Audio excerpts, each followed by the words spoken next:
falar sobre uma controvérsia que foi muito bem trabalhada e se tornou conflitante no século IV depois de Cristo. Vamos falar do macedonianismo. Tá? Macedonianismo. O macedonianismo, ele se tornou uma lógica consequência do arianismo. E como uma lógica consequência do arianismo, ele automaticamente defendeu e promulgou e divulgou as abordagens centrais, principalmente com relação ao pai e o filho, defendidas e abordadas por Ário. Ário dizia que o filho ele veio do nada e foi criado pelo pai.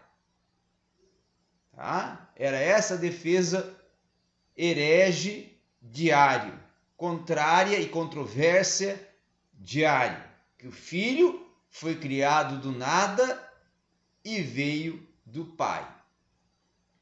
Em conseguinte, o filho se tornou criador de todas as coisas e o Espírito Santo foi criado pelo filho e era inferior ao pai. Então essa controvérsia, ela foi uma controvérsia muito debatida e confrontada e que tomou um grande espaço dentro do século IV depois de Cristo. Porém, essa controvérsia ainda teve uma maior projeção a partir da ação de Macedônio. Macedônio esse que foi o bispo hermeuniano, tá?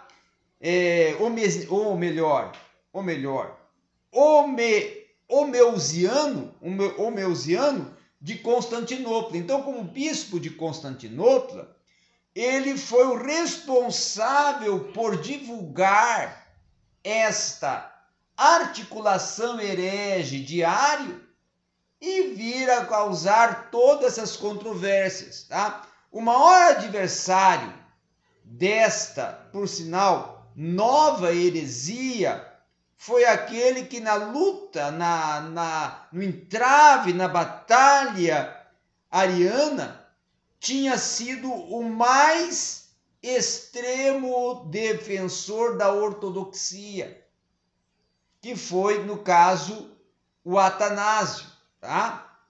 Então, Atanásio, em 4 cartas a Serapion de Temuios, tá? Ele defendeu a divindade do Espírito Santo e a sua consubstancialidade, como o Filho e com o Pai. O Sínodo, por exemplo, de Alexandria, de 362, pronunciou-se o mesmo sentido. Inclusive, depois de Atanásio, tá? Declararam-se, inclusive, vamos dizer assim, contra os macedonianos, tá?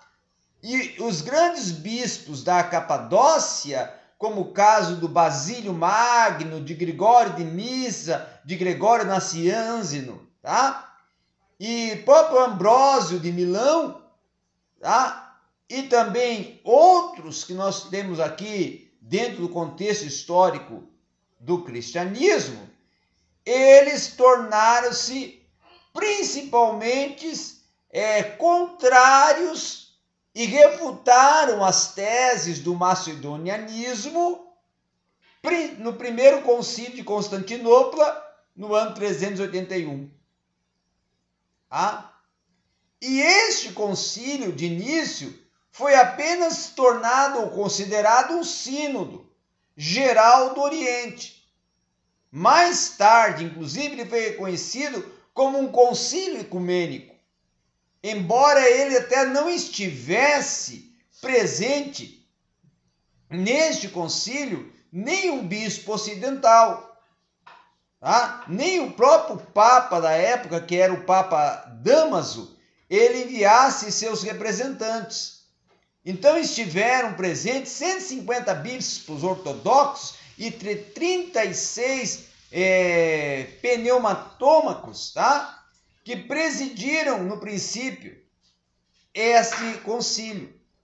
E quem foi o responsável por presidir totalmente o concílio foi o bispo Belécio de Antioquia, que depois da morte dele, aí veio assumir o Gregório de Nazianzen.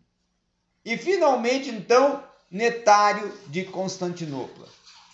Então, os padres conciliares, eles aceitaram, vamos assim, com algumas modificações, o símbolo batismal do Epifânio, do Santo Epifânio, tá? Que vai reproduzir quase verbalmente um símbolo niceno, tá? Acrescentado um terceiro artigo desse credo de Niceia, certo?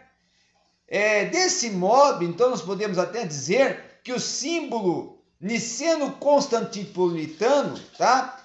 Ele se tornou a coroação do credo de Niceia e veio a ser reconhecido dentro dos concílios e até dos credos da igreja.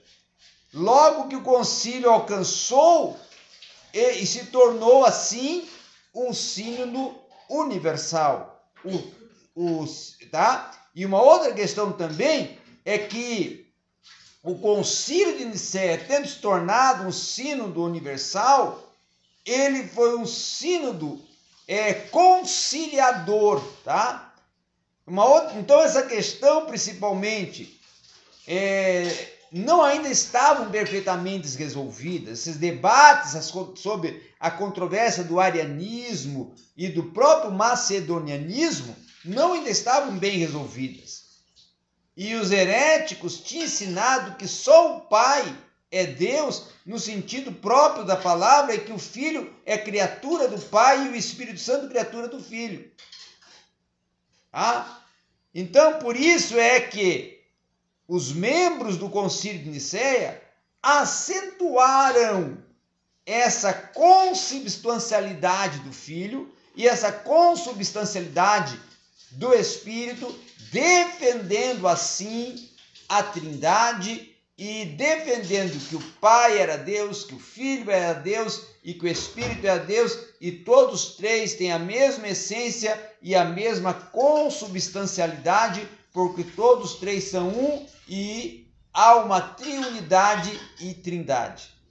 Então, o Concílio de Nicéia teve um fator positivo, preponderante e decisivo para banir a heresia que estava sendo promulgada, alastrada dentro dessa proposta do arianismo e que depois foi proliferada no século IV pelo macedonismo, mas lá no Concílio de Calcedônia, tá? Em 481, então eles conseguem também subtrair o macedonismo e aí ficar, vamos dizer assim, enfatizado e declarado o que foi defendido no Concílio de Nicéia sobre a consubstancialidade do Pai, do Filho e do Espírito, e os três sendo um,